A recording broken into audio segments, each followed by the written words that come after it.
COVID ini ya nggak akan berakhir. Gini-gini aja terus.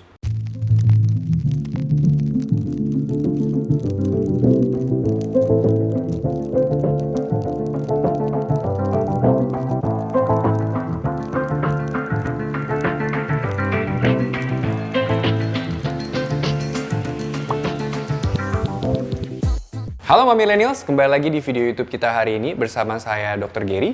Dan hari ini saya mau cerita sedikit karena saya dapat banyak banget komentar yang bilang kalau vaksin COVID ini hanya permainan elit global, vaksin ini hanya bisnis orang-orang medis yang punya duit, vaksin COVID ini hanya untuk memperdaya kita untuk supaya nanti bisa dipengaruhi oleh oknum-oknum yang di luar sana.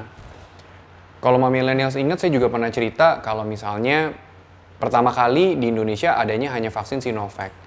Lalu karena Sinovac ini dibilang kurang efektif melawan varian Delta, akhirnya pada menunggu AstraZeneca. Begitu udah ada AstraZeneca, karena ada isu bisa terjadi penggumpalan darah walaupun itu sangat jarang, pada takut. Nggak mau vaksin AstraZeneca, pindah lagi ke Sinovac. Lalu kalau udah dapat Sinovac, mau tunggu lagi sampai bisa dapat Moderna. Lihat Moderna, ternyata bisa ada efek, bisa peradangan jantung, atau bisa bikin tepar sampai berhari-hari, pada takut lagi, akhirnya nunggu Pfizer. Well, kalau seperti gini-gini aja terus mindsetnya, kita tidak akan selesai dari pandemi. Indonesia kasusnya akan selalu tinggi.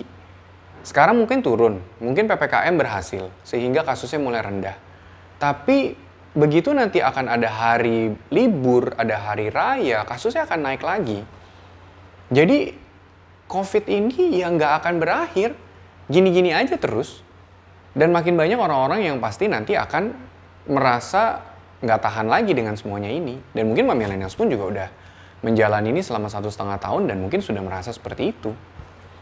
Kita coba berkaca sedikit dengan kejadian yang terjadi di Iceland baru-baru ini. Jadi ada salah satu sumber berita yang menyatakan kalau di Iceland itu dengan populasi 368.000 orang, dengan jumlah orang-orang yang sudah divaksin secara lengkap, berarti sudah 2 dosis, itu sudah sampai 80% populasinya, kasus COVID Deltanya aja bisa naik lagi. Bulan Juli mereka tercatat kasusnya sekitar 20-an. Bulan Agustus ini naik sampai 1.590-an. Dan yang orang-orang yang sampai masuk ke rumah sakit itu sampai 20 orang. Dibandingkan dengan populasi Jakarta per 2021 di sumber yang saya dapatkan itu 10,9 juta orang. Itu sudah 30 kali lipat.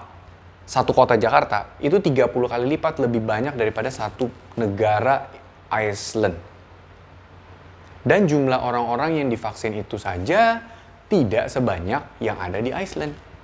Populasi di Indonesia menurut data Kemkes, Kementerian Kesehatan Republik Indonesia, yang sudah selesai mendapatkan vaksin 2 dosis yang sudah lengkap itu baru 15%. Dan perlu diingat, vaksin yang kita dapat adalah baru sampai di Sinovac dan AstraZeneca. Itu yang potensinya masih dibilang sedang untuk melawan varian Delta.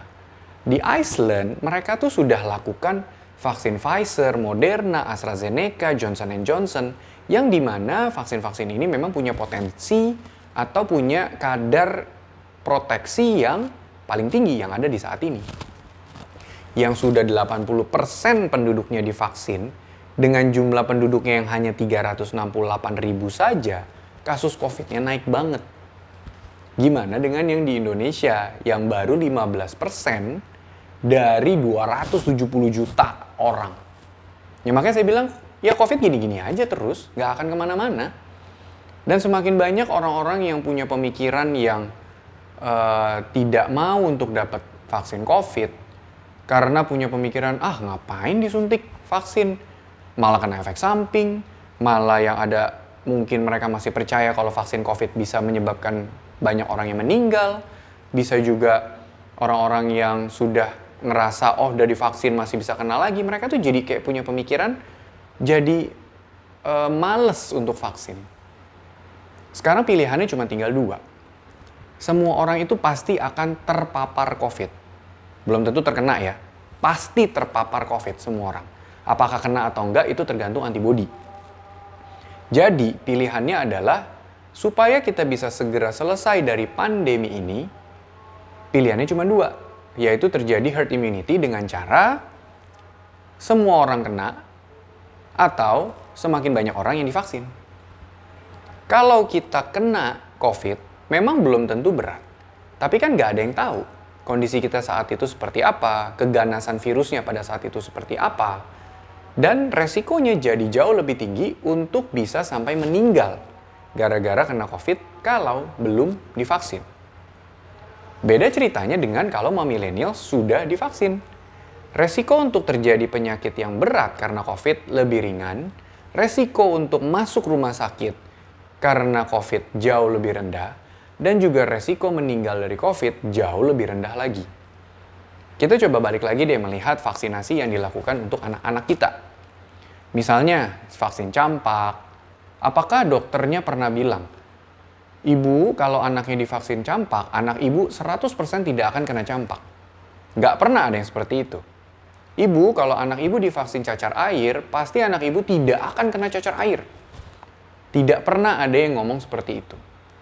Selalu dibilang adalah kalau sudah divaksin, resiko untuk terkena penyakitnya jauh lebih ringan. Jauh lebih cepat sembuh. Jangan sampai masuk rumah sakit gara-gara itu, apalagi sampai meninggal. Gara-gara terkena penyakit yang sebenarnya sudah ada vaksinnya. Lalu pertanyaannya, kalau vaksin itu selama ini tidak pernah menjamin anak-anak kita bisa dapat proteksi 100%, kok tetap aja dikasih?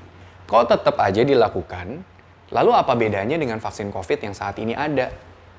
Tidak ada vaksin yang menggaransi 100%. Yang bisa dilakukan oleh vaksin hanyalah mengurangi resiko supaya kita tidak sampai mati konyol gara-gara penyakit yang sebenarnya sudah bisa divaksin. Kita punya antibodi yang lebih kuat, kita punya kekebalan yang lebih prima, sehingga resiko kenanya lebih kecil.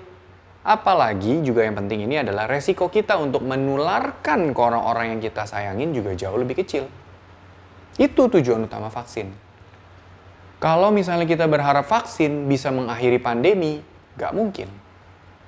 Karena akhir dari pandemi ini hanya bisa sampai jadi endemi. Endemi bukan artinya selesai pandemi, bukan. Endemi itu hanya bisa sampai di tahap, penyakit COVID, sama seperti penyakit yang lainnya, hanya akan nanti terlokalisir, hanya akan ada di negara atau di komunitas atau di populasi tertentu. Tidak terjadi infeksi di seluruh dunia. Contoh lagi, seperti penyakit influenza. Influenza itu sudah musuh bebuyutan dari tahun 1918, berarti sampai sekarang itu sudah 200 lebih tahun. Sudah terjadi pandemi daripada flu yang namanya Spanish flu atau flu babi atau H1N1. Kalau millennials tahu, itu sudah 200 tahunan. Herd immunity udah terjadi belum? Sudah. Apakah penyakit influenzanya hilang? Tidak. Kita tuh jadi kayak ngomong flu itu kayak, ya kalau kita batuk pilek kita ngomongnya flu. Padahal bukan seperti itu sebenarnya. Tapi karena kita sudah terbiasa, badan kita sudah punya kekebalannya, maka kita ketika kena batuk pilek, kena influenza, itu nggak berat-berat banget. Tetap ada yang bisa sampai berat. Tapi kan tidak sampai sebanyak itu orang yang masuk rumah sakit karena influenza. Tidak sebanyak itu orang-orang yang meninggal gara-gara influenza. Mungkin millennials juga nggak pernah dengar kali. Tapi kalau di negara Eropa, mungkin yang mereka dengan kasus influenzanya lebih rendah daripada di sini, tingkat kematian mereka mungkin lebih banyak daripada di Indonesia.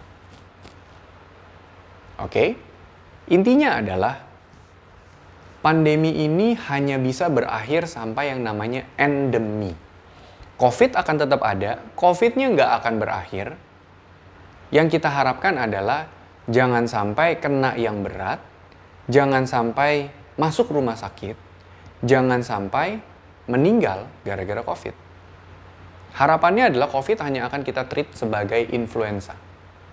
Kesimpulannya, Iceland, balik lagi ke Iceland, yang kondisi populasinya itu sudah 80% tervaksinasi sebanyak 2 kali, dengan vaksin yang potensinya paling kuat pun, kasus deltanya bisa naik. Jadi tugas kita adalah mendorong millennials yang lain, orang-orang yang ada di sekitar kita, untuk bisa segera divaksin, apapun mereknya. Pasti itu akan memberikan proteksi. Dan jangan lupa protokol kesehatan. Karena tidak mungkin kita hanya berharap dari vaksin, tapi kita melupakan protokol kesehatan. Dan bukan juga berarti, kalau kayak gitu saya nggak mau divaksin, protokol kesehatan aja saya pakai masker terus. Betul, itu memang bisa. Tapi jangan sampai orang-orang yang punya pemikiran seperti ini malah beresiko lebih tinggi terkena COVID dan bahkan resikonya lebih tinggi lagi untuk bisa menularkan orang-orang yang ada di sekitarnya. Oke? Kalau millennials masih punya pertanyaan atau tidak setuju, silakan komen di bawah ini. Kita akan coba discuss sama-sama. Dan like video ini, subscribe kalau belum, dan share video ini sebanyak-banyaknya. And stay safe!